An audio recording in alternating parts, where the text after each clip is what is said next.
कल हमने क्या देखा था कि अगर हम चाहते हैं हमारी मूवमेंट हो तो हमें पढ़ना होगा मसल कॉन्ट्रैक्शन, है ना। मसल कॉन्ट्रैक्शन में हमने देखा था मसल फाइबर का कॉन्ट्रैक्शन। अब उसके लिए हमें थ्योरी पढ़नी होती है। थ्योरी का नाम क्या है बताओ? Sliding filament theory. थ्योरी का नाम क्या है? Sliding filament theory. जिसमें कौन किसके ऊपर मूव करता है? थिन थिक के ऊपर या थिक थिन के ऊपर? थिन थिक के ऊपर। थिन बात मत करो भाई। थिन फिलामेंट मूव करते हैं किसके ऊपर? थिक फिलामेंट के ऊपर। अब मसल का कॉन्ट्रैक्शन होना है, हमें पूरा मैकेनिज्म समझना है। तो मसल के कॉन्ट्रैक्शन के लिए जो सिग्नल आता है वो सिग्नल कहाँ से आता है? सीएनएस से। Very good. सिग्नल कहाँ से आता है? सीएनएस से। सिग्नल को लेके कौन आता है? Motor neuron. कौन लेके आता है? Motor neuron. अब ये मोटर न्यूरॉन पहुंचा था मसल फाइबर की प्लाज्मा मेम्ब्रेन तक, जिसका नाम क्या होता है? सार्कोलेमा। तो ये मोटर न्यूरॉन पहुंचा था सार्कोलेमा तक, है ना। वहां पे जो सार्कोलेमा और मोटर न्यूरॉन का जंक्शन था जहाँ पे वो मिले, उस जंक्शन का नाम हमने क्या दिया था? मोटर एंड प्लेट या न्यूरोमस्कुलर जंक्शन, है ना। वहां पे फिर क्या हुआ? ये जो मोटर न्यूरॉन है इसने रिलीज किए न्यूरोट्रांसमीटर। कौन सा न्यूरोट्रांसमीटर रिलीज किया था? एसिटाइलकोलिन रिलीज किया था, जिसकी वजह से कैल्शियम आयन का सिक्रीशन बढ़ गया था सार्कोप्लाज्म के अंदर। अब कैल्शियम आयन का सिक्रीशन बढ़ गया था तो कैल्शियम आयन जो है वो एक्टिन के ऊपर जहां ट्रोपोनिन बाइंड था वहां पे जाके अब खुद बाइंड हो गया। मतलब ट्रोपोनिन को उसने हटाना शुरू कर दिया। ट्रोपोनिन ने क्या कर रखा था? मायोसिन की साइट को मास्क कर रखा था, मतलब मायोसिन को वो बाइंड नहीं होने दे रहा था। तो अब ट्रोपोनिन हट गया तो मायोसिन के लिए जगह बन गई। मायोसिन के लिए जगह खाली होगी तो अब एक्टिन फिलामेंट पे आके कौन बाइंड करेगा? मायोसिन। कौन बाइंड करेगा? मायोसिन। ठीक है, जिसकी वजह से बना था एक क्रॉस ब्रिज। क्या बन गया था? Cross bridge. पर इस फॉर्मेशन में हमें जरूरत थी एनर्जी की। एनर्जी कहाँ से आई थी? एटीपी हाइड्रोलिसिस से। एनर्जी कहाँ से आई थी? एटीपी हाइड्रोलिसिस से आई थी। ठीक है, अब आगे देखेंगे हम। This pulls the attached actin filaments toward the center of a band। अब इसकी वजह से क्या होगा कि जो एक्टिन फिलामेंट है, एक्टिन फिलामेंट यानी थिन फिलामेंट, ये फर्मली अटैच थे। कौन से बैंड के साथ अटैच थे? Firmly A band, I band. क्योंकि आई बैंड किससे बना होता है? एक्टिन फिलामेंट से। तो ये एक्टिन फिलामेंट फर्मली अटैच थे आई बैंड से। अब हो क्या रहा है? जो एक्टिन फिलामेंट है अब वो मूव होके किसकी तरफ आएंगे? ए बैंड की तरफ आएंगे। क्या हो रहा है यहाँ पे? ये देखो, ये कौन सा फिलामेंट है? ऊपर वाले एक्टिन फिलामेंट। कौन सा फिलामेंट है? Actin filament. अब ये फिलामेंट भी इस तरफ मूव करेगा और ये फिलामेंट भी इस तरफ मूव करेगा। तो एक्टिन फिलामेंट मूव करके किसकी तरफ आ रहे हैं? मायोसिन वाले फिलामेंट या थिक फिलामेंट। या नाम क्या है इसका? A band. क्या नाम है? A band. तो जो एक्टिन फिलामेंट है वो मूव करेंगे और मूव कर कॉन्ट्रैक्शन यूं ही होता है ना। तो जब कॉन्ट्रैक्शन हो रहा है तो जो एक्टिन फिलामेंट है, जो थिन फिलामेंट है, वो मूव करके किसकी तरफ आ रहे हैं? ए बैंड की तरफ। समझ रहे हो ना? ये भी इधर से मूव करेगा और ये भी, तो मूव करके किसकी तरफ आ रहे हैं? ए बैंड की तरफ आ रहे हैं। The Z line attached to these actins are also pulled inwards, thereby causing a shortening of the sarcomere। अब जो ये Z line है, Z line के साथ कौन सा फिलामेंट जुड़े हुए थे? Actin filament. अगर ये एक्टिन फिलामेंट भी इस तरफ खींचेगा और ये भी इस तरफ खींचेगा तो ये Z लाइन भी इस तरफ आएगी और ये Z लाइन भी इस तरफ आएगी। इसकी वजह से जो हमारा सार्कोमियर है वो छोटा हो जाएगा। सार्कोमियर क्या हो जाएगा? छोटा। क्योंकि जो ये बैंड है हमारा, जो ये वाली लाइन है जेड लाइन किसके साथ जुड़ी हुई थी? एक्टिन फिलामेंट के साथ। अगर एक्टिन फिलामेंट यूं मूव करेंगे तो जेड लाइन भी मूव करेगी। इधर से भी जेड लाइन मूव की और इधर से भी मूव की, तो सार्कोमियर क्या हो गया? अब छोटा। सार्कोमियर क्या हो गया? छोटा। तो इन फिलामेंट्स के मूव करने की वजह से सार्कोमियर की शॉर्टनिंग होती है। क्या होती है सार्कोमियर की? शॉर्टनिंग। ठीक है, तो it leads to shortening of sarcomere और इसी को हम बोलते हैं कॉन्ट्रैक्शन। इसी को क्या बोलेंगे? कॉन्ट्रैक्शन बोलेंगे। ठीक है, the I bands gate reduced. ये लाइन बहुत इंपॉर्टेंट है कि यहाँ पे जो आई बैंड है वो तो क्या हो गया? रिड्यूस। आई बैंड तो क्या हो गया? रिड्यूस। लेकिन जो ए बैंड है ना वो जितना था अब भी उतना ही है। आई बैंड तो क्या हो गया? रिड्यूस हो गया। पर ए बैंड पहले जितना था अब भी उतना ही है। ऐसा क्यों? देखो, ए बैंड तो किससे बना होता है? थिक फिलामेंट से। ए बैंड किससे बना होता है? थिक फिलामेंट से। ये जो बीच वाले, क्या इन पे कोई फर्क पड़ा? ये जो है ऊपर वाला फिलामेंट ये मूव होके इधर आ गया, पर ये जो नीचे वाले इन पे तो कोई फर्क नहीं पड़ा। मतलब ए बैंड की लेंथ पे कोई फर्क कॉन्ट्रैक्शन में नहीं पड़ता, सिर्फ किसकी लेंथ पे फर्क पड़ता है, आई बैंड की लेंथ पे फर्क पड़ता है। सिर्फ सार्कोमियर जो है वो छोटा हो जाता है, पर ए बैंड पे कोई फर्क नहीं पड़ता, क्योंकि ये बैंड तो किससे बना है, थिक फिलामेंट से, है ना। बहुत इंपॉर्टेंट है लाइन। उसके बाद है the myosin releasing the ADP and PI goes back to its relaxed state. अब मायोसिन क्या रिलीज करेगा, एडीपी और इनऑर्गेनिक फॉस्फेट। मायोसिन क्या रिलीज करेगा, एडीपी और इनऑर्गेनिक फॉस्फेट, और वापस से कौन से स्टेट में चला जाएगा, रिलैक्स्ड स्टेट में। वापस से कौन से स्टेट में जाएगा, रिलैक्स्ड स्टेट में जाएगा। A new ATP binds and the cross bridge is broken. अब एक नया एटीपी आएगा और नया एटीपी बाइंड करेगा, और नए एटीपी के बाइंड करने की वजह से अब क्रॉस ब्रिज टूट जाएगा, ब्रेक हो जाएगा। The ATP is again hydrolyzed by the myosin head and the cycle of cross bridge formation and breakage is repeated, causing further sliding. अब होगा क्या, जब ये क्रॉस ब्रिज टूटेगा तो होगा रिलैक्सेशन, क्रॉस ब्रिज टूटेगा तो क्या होगा, रिलैक्सेशन, और जब क्रॉस ब्रिज बनेगा तो होगा कॉन्ट्रैक्शन। क्रॉस ब्रिज बनेगा तो क्या होगा, कॉन्ट्रैक्शन होगा। ठीक है, तो अगर हमें फिर से कॉन्ट्रैक्शन कराना है तो जो मायोसिन का हेड है वो एटीपी का हाइड्रोलिसिस कराएगा। एटीपी का हाइड्रोलिसिस अगर होगा तो फिर से क्रॉस ब्रिज बन जाएगा, फिर से क्रॉस ब्रिज होगा तो क्या होगा, कॉन्ट्रैक्शन होगा। ठीक है, तो स्लाइडिंग कैसे होती है, एक बार कॉन्ट्रैक्शन एक बार रिलैक्सेशन, एक बार कॉन्ट्रैक्शन एक बार रिलैक्सेशन, इसकी वजह से क्या होती रहेगी, स्लाइडिंग होती रहेगी। जब कॉन्ट्रैक्शन होगी तो थिन फिलामेंट किसकी तरफ आएंगे, ए बैंड की तरफ। किसकी तरफ आएंगे, ए बैंड की तरफ। जब रिलैक्सेशन होगा तो वापस से अपनी उसी स्टेट में चले जाएंगे। ठीक है, यहाँ पे किसकी जरूरत है, एटीपी के हाइड्रोलिसिस की। देखो ये क्या है हमारा, ऊपर एक्टिन फिलामेंट या थिन फिलामेंट। ठीक है, नीचे क्या दिखाया हुआ है, मायोसिन फिलामेंट। नीचे क्या दिखाया हुआ है, मायोसिन फिलामेंट। ठीक है, अब मायोसिन के हेड पे क्या प्रेजेंट होता है, एटीपीएस। मायोसिन के हेड पे क्या होता है, एटीपीएस, है ना यार। मायोसिन के हेड पे क्या होता है, एटीपीएस। मायोसिन के हेड पे दो चीजों के लिए साइट थी, एक तो एटीपी के लिए और एक एक्टिन के लिए। किसके लिए, एक्टिन के लिए। मतलब इसके हेड पे एक तो एटीपी जुड़ सकता है और एक एक्टिन जुड़ सकता है। ठीक है, लेकिन यहाँ तो ट्रोपोनिन प्रेजेंट था, फिर ट्रोपोनिन को हटा ले गया कैल्शियम, तो यहाँ पे जगह खाली होगी। तो अब ये मायोसिन इस एक्टिन के साथ बाइंड कर सकता है। ठीक है, फिर क्या हुआ कि ये जो हेड है मायोसिन का, ये एक्टिन के साथ जुड़ गया और किसकी फॉर्मेशन हुई, क्रॉस ब्रिज की। किसकी फॉर्मेशन हुई, क्रॉस ब्रिज की। देखो अब ये स्ट्रेट है ना, हेड जब जुड़ा है तो बिल्कुल स्ट्रेट है। अब अगर इनको स्लाइड करना है, मतलब इसको जाना है आगे की तरफ, अगर इसको स्लाइड करना है तो स्लाइड करने के लिए या रोटेट करने के लिए यहाँ पे एडीपी और फॉस्फेट क्या होंगे, रिलीज हो जाएंगे। एडीपी और फॉस्फेट रिलीज हो जाएंगे और यहाँ पे इसकी थोड़ी सी बेंडिंग होगी। अब बेंडिंग होगी, अगर एडीपी और फॉस्फेट निकल गए, मतलब क्या निकल गया यहाँ पे, एटीपी। क्या निकल गया, एटीपी निकल गया, तो क्रॉस ब्रिज यहाँ पे टूट गया। क्रॉस ब्रिज यहाँ पे टूट गया। तो यहाँ पे क्या हुआ था, जब स्लाइड हुआ तो कॉन्ट्रैक्शन हुई, स्लाइड हुआ तो कॉन्ट्रैक्शन हुई, फिर एटीपी निकल गया तो क्या होगी, रिलैक्सेशन। एटीपी निकल गया तो क्या हुई, रिलैक्सेशन। देखो समराइज करते हैं इसको। हमें ना अगर स्लाइडिंग करवानी है तो स्लाइडिंग के लिए हमें एटीपी का कराना होगा hydrolysis.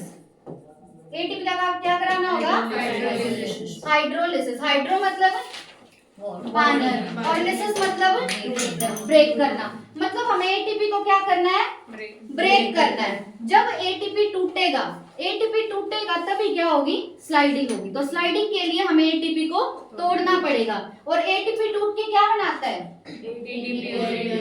ADP plus inorganic phosphate. ATP टूट के क्या बनाता है, एडीपी प्लस इनऑर्गेनिक फॉस्फेट बनाता है। यानी इस प्रोसेस में हमें एटीपी को तोड़ना है, हमें एटीपी को तोड़ना है। ठीक है, क्योंकि ये तो हम देख चुके हैं ना कि जो एटीपी के बॉन्ड होते हैं उन बॉन्ड्स में स्टोर होती है एनर्जी, और जब वो बॉन्ड टूटेंगे तभी हमें एनर्जी मिलेगी। ठीक है, तो एनर्जी कहाँ से मिलेगी, एटीपी के टूटने से, है ना। तो जब एटीपी का हाइड्रोलिसिस होगा तभी स्लाइडिंग के लिए एनर्जी मिलेगी। अब क्या था हमारे पास, एक था मायोसिन। मायोसिन के हेड में में क्या प्रेजेंट था?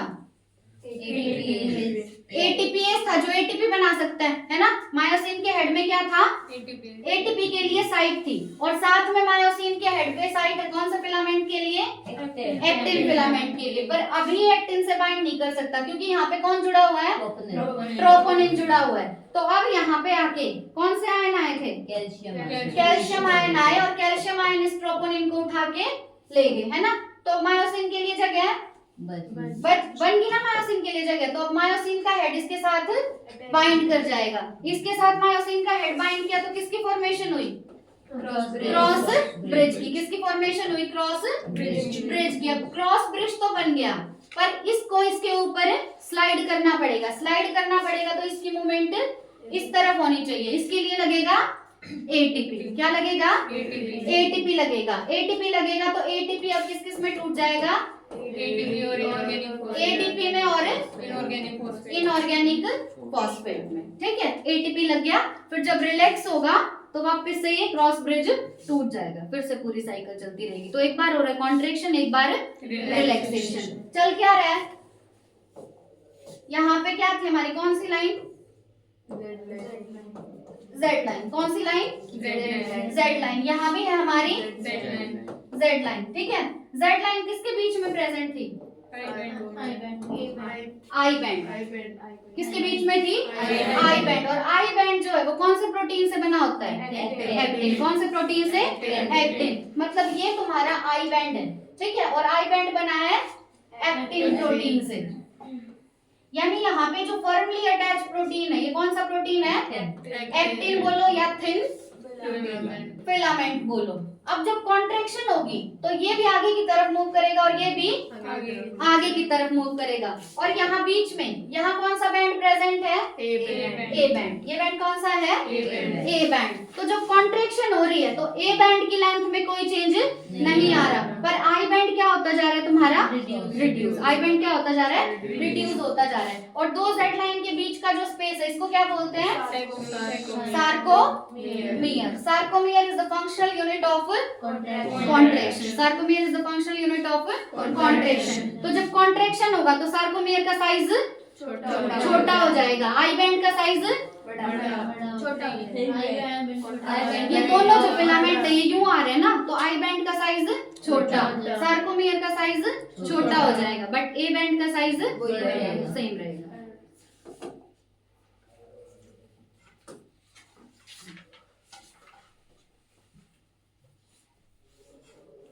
The process continues till the calcium ion are pumped back to the sarcoplasmic cisternae, resulting in the masking of actin filament.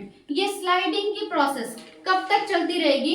जब तक है कैल्शियम आयन। ठीक है, जब तक कैल्शियम आयन है तब तक स्लाइडिंग चलती रहेगी।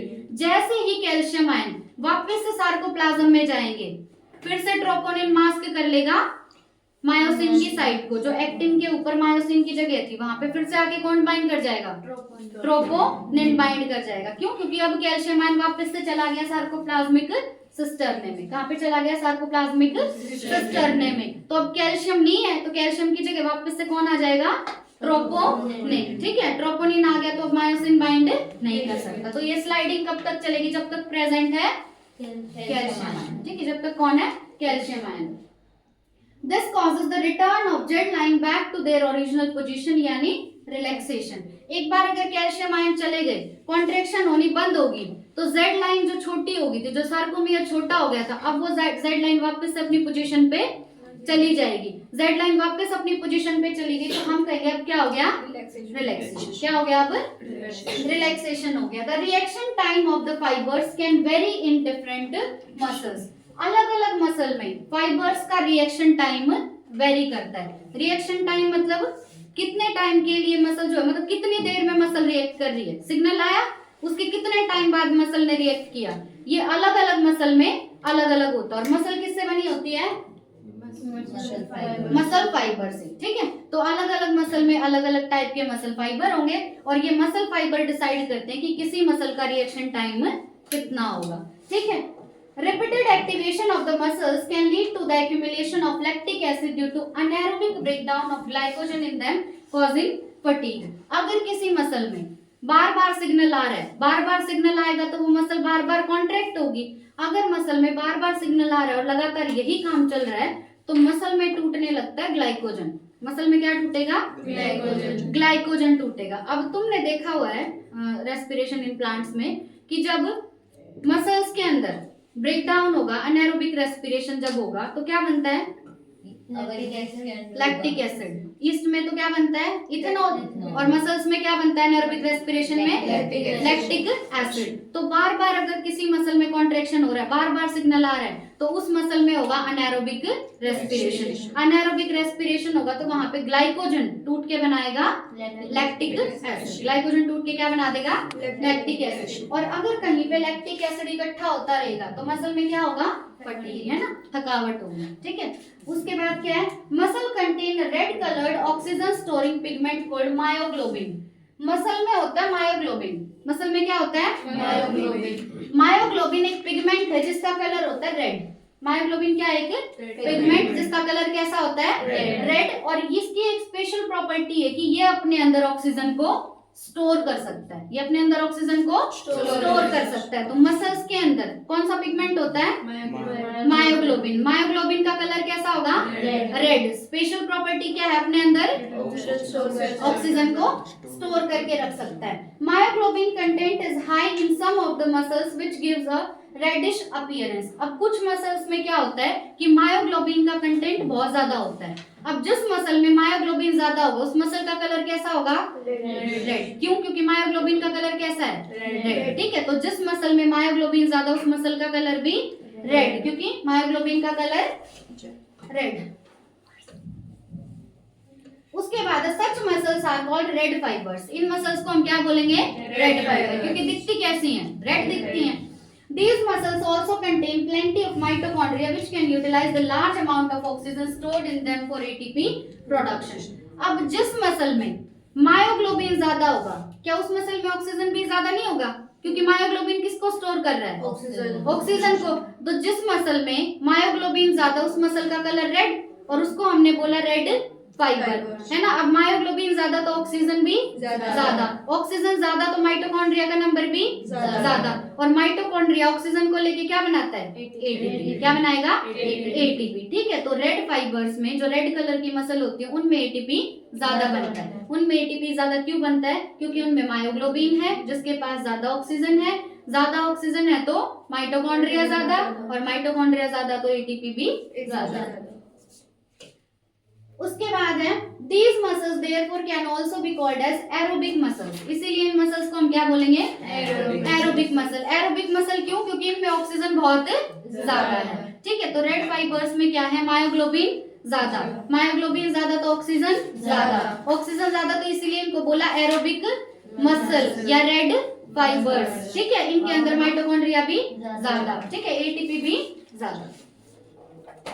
On the other hand, some of the muscles possess very less quantity of myoglobin and therefore appear pale or whitish। लेकिन कुछ मसल्स में मायोग्लोबिन का नंबर बहुत कम होता है। मायोग्लोबिन का नंबर कम तो वो मसल कैसी दिखेंगी? पेल या व्हाइटिश। कैसी दिखेंगी? पेल या व्हाइटिश दिखेंगी। ठीक है। जिसकी वजह से हम उनको बोलते हैं व्हाइट फाइबर्स। क्या बोलेंगे? व्हाइट फाइबर्स बोलेंगे। तो इनमें माइटोकॉन्ड्रिया का नंबर भी कम। माइटोकॉन्ड्रिया का number come but the amount of sarcoplasmic reticulum is high. ये बात इंपॉर्टेंट है कि व्हाइट फाइबर्स में मायोग्लोबिन का नंबर तो माइटोकॉन्ड्रिया का नंबर तो कम होता है, लेकिन सार्कोप्लाज्मिक रेटिकुलम का नंबर ज्यादा होता है। ठीक है। अब अगर इनको एनर्जी चाहिए तो इनके अंदर होगी अनएरोबिक प्रोसेस। क्यों? क्योंकि इनमें मायोग्लोबिन कम है तो ऑक्सीजन भी कम होगी, है ना। तो एनर्जी के लिए ये डिपेंड करेंगे अनएरोबिक प्रोसेस पे। किस पे डिपेंड करेंगे? अनएरोबिक प्रोसेस पे। स्लाइडिंग फिलामेंट थ्योरी हमने पढ़ ली।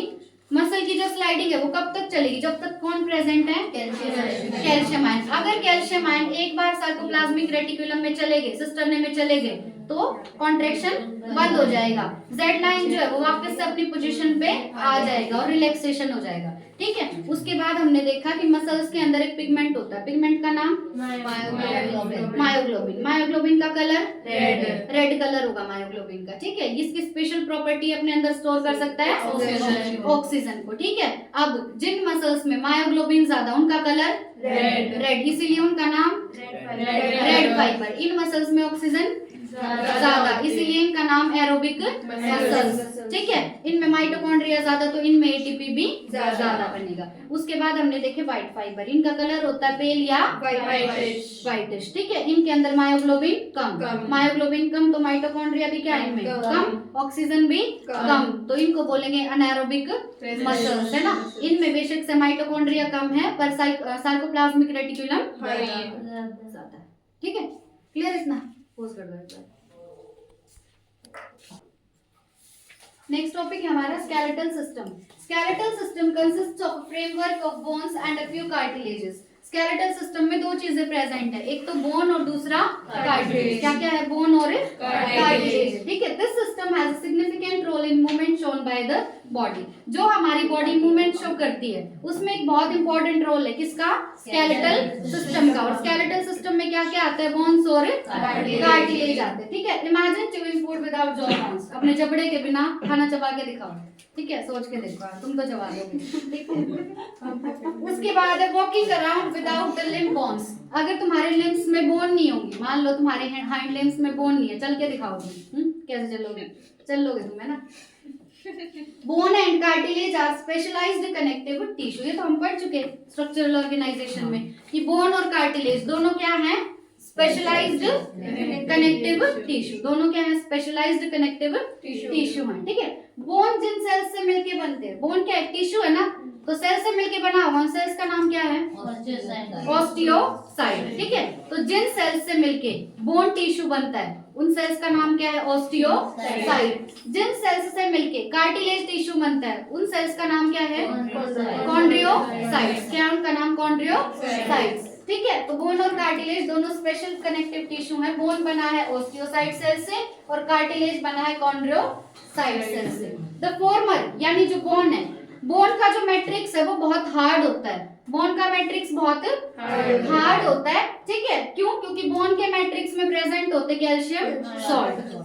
बोन के मैट्रिक्स में क्या होंगे? कैल्शियम सॉल्ट्स होंगे। ठीक है, लेकिन जो कार्टिलेज है, कार्टिलेज का मैट्रिक्स होता है प्लाएबल। कार्टिलेज का मैट्रिक्स क्या होगा? प्लाएबल। ये बताया था ना। कार्टिलेज का मैट्रिक्स कैसा होता है? सॉलिड होता है और साथ में प्लाएबल भी होता है। सॉलिड वर्ड भी इंपॉर्टेंट है। ठीक है, कार्टिलेज का मैट्रिक्स कैसा होगा? सॉलिड एंड प्लाएबल, क्योंकि इसके मैट्रिक्स में जो सॉल्ट है वो है कॉन्ड्रोइटिन सॉल्ट। इसके मैट्रिक्स में कौन सा सॉल्ट है? Chondroitin salt. तो अब तक हमने क्या देखा? जो हमारा स्केलेटल सिस्टम है उसमें दो चीजें हैं, एक तो बोन और एक कार्टिलेज। ठीक है, यही हमारी मूवमेंट में हेल्प करते हैं। उसके बाद जो बोन है, बोन होती है हार्ड। बोन का मैट्रिक्स कैसा होता है? हार्ड, क्योंकि उसका जो मैट्रिक्स है उसमें सॉल्ट कौन सा है? Calcium salt. लेकिन जो कार्टिलेज है, कार्टिलेज होते हैं हार्ड एंड प्लाएबल। कैसे होंगे? Hard and solid and pliable. Hard नहीं, सॉलिड एंड प्लाएबल होंगे। क्यों? क्योंकि इनके मैट्रिक्स में कौन सा सॉल्ट होता है? Chondroitin salt. कौन सा सॉल्ट होगा? कॉन्ड्रोइटिन सॉल्ट होगा। In human beings this system is made up of 206 bones and a few cartilages. ये जो स्केलेटल सिस्टम है ह्यूमन बीइंग्स में, इस स्केलेटल सिस्टम में 206 बोन्स होती हैं। कितनी बोन्स? 206 बोन्स होती हैं और साथ में होंगे कुछ कार्टिलेजेस। ठीक है, it is grouped into two principal divisions. अब इस स्केलेटल सिस्टम को हमने दो भाग में, दो पार्ट्स में बांट रखा है। ठीक है, किस किस में? एक तो एक्सियल स्केलेटन और एक अपेंडिकुलर स्केलेटन। ठीक है, स्केलेटल सिस्टम के कितने पार्ट कर दिए हमने? दो। एक तो एक्सियल स्केलेटल सिस्टम और एक अपेंडिकुलर स्केलेटन। अब एक्सियल स्केलेटन देखते हैं पहले। एक्सियल स्केलेटन जो है उसमें आती है 80 बोन्स। एक्सियल स्केलेटन में कितनी बोन्स? 80 बोन्स। जब पढ़ेंगे ना तो काउंट कर लेना आपने। एक्सियल स्केलेटन में कितनी बोन्स आएंगी? 80 बोन्स आएंगी। ठीक है, distributed along the main axis of the body. जो तुम्हारी बॉडी की मेन एक्सिस है उसमें फैली हुई है कौन सी बोन्स? Axial bones. ठीक है, एक्सियल बोन्स किस में आती है? एक्सियल स्केलेटन में। एक्सियल स्केलेटन में कितनी बोन? 80 बोन। अब इसके अंदर एक्सियल स्केलेटन में क्या क्या आएगा? पहला आएगा स्कल। पहला क्या है? स्कल। दूसरी आती है तुम्हारी वर्टिब्रल कॉलम। तीसरी आती है स्टर्नम और फोर्थ है रिब्स। ठीक है, फोर्थ क्या है रिब्स। ये चारों मिलके बनाते तुम्हारा एक्सियल स्केलेटन। चारों मिलके क्या बनाते हैं एक्सियल स्केलेटन। हमने क्या देखा, हमारा स्केलेटन सिस्टम था। स्केलेटन सिस्टम के दो पार्ट, बोन और कार्टिलेज, है ना।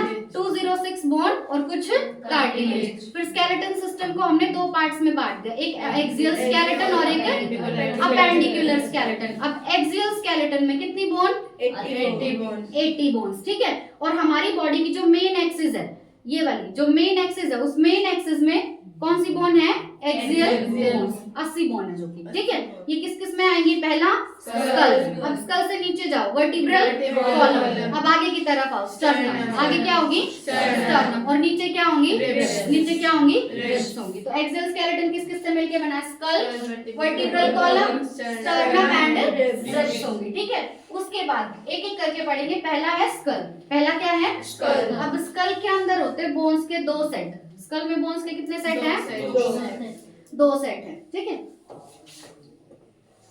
अब ये दो सेट कौन कौन से हैं, एक है क्रेनियल और एक है फेशियल। एक है क्रेनियल और एक है फेशियल। और ये टोटल है 22 बोन। ये टोटल कितनी है, 22 बोन है, 22 बोन है। क्या देखा अब तक हमने, स्केलेटन सिस्टम, एक्सियल स्केलेटन और अपेंडिकुलर स्केलेटन। एक्सियल स्केलेटन मतलब जो मेन एक्सिस में है ना, सेंट्रल मेन एक्सिस में जो है, उसमें क्या क्या आएगा, skull, vertebral column, sternum and ribs. ठीक है, टोटल कितनी बोन है इनकी मिला के, 80 बोन है टोटल। ठीक है, पहले किसके बारे में पढ़ेंगे, स्कल। एक्सियल ही पढ़ रहे हैं ना, एक्सियल में पहले पढ़ेंगे स्कल। अब स्कल में भी क्या है, क्रेनियल और फेशियल। स्कल में क्या है, क्रेनियल मतलब ये वाली और फेशियल मतलब ये वाली। तो क्रेनियल और फेशियल ये मिलके बनाती है स्कल बोन। ठीक है, तो ये जो पूरा हिस्सा है ना, ये कौन सा है, स्कल बोन। ये पूरा क्या है, स्कल बोन। स्कल बोन में क्या क्या आ गया, क्रेनियल बोन भी और फेशियल बोन भी। इनका टोटल नंबर कितना है, 22। टोटल नंबर कितना है, 22। अब क्रेनियल बोन्स का नंबर है 8। क्रेनियल बोन्स कितनी है, 8। तो फेशियल कितनी बच गई, 14। फेशियल कितनी बच गई, 14। ठीक है, तो फेशियल बोन है 14 और क्रेनियल बोन्स है 8। याद कैसे रखोगे, फेशियल में क्या आ रहा है, एफ आ रहा है ना, और 14 में भी क्या आ रहा है, एफ आ रहा है। ठीक है, 14 और आपको 15 में भी आता है ना।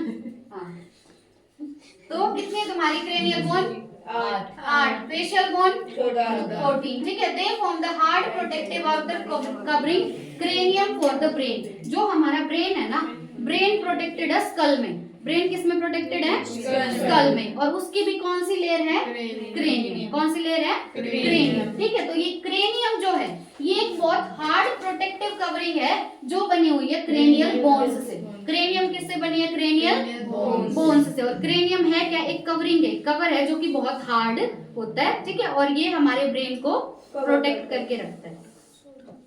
The facial region is made up of 14 skeletal elements which form the front part of the skull. अब जो हमारा स्कल है, स्कल हम इस पूरे पार्ट को बोल रहे हैं ना, तो स्कल का जो फ्रंट पार्ट है वो बनाया है किसने, फेशियल बोन्स ने। ठीक है, पढ़ेंगे एक एक बोन पढ़ेंगे, ठीक में कौन सी सारी पढ़ेंगे। जो तुम्हारा स्कल, ये पूरा पोर्शन बोल रही हूँ मैं स्कल। ठीक है, इस स्कल में फ्रंट पार्ट जो है उसमें कितनी बोन है, 14। कितनी बोन है, 14 बोन है। ठीक है, अब उसके बाद a single U shaped bone called hyoid is present at the base of the buccal cavity. जो तुम्हारी बक्कल कैविटी है ना, उस बक्कल कैविटी के बेस में एक बोन प्रेजेंट होती है, उस बोन का नाम है हायोड बोन। बोन का नाम क्या है, हायोड बोन। कहाँ प्रेजेंट है, बक्कल कैविटी के बेस। वाह बेटा वाह, बक्कल कैविटी के स्कल में, बक्कल कैविटी के बेस में प्रेजेंट है। ठीक है, शेप कैसी है इसकी, यू शेप। नंबर कितना होगा इस बोन का,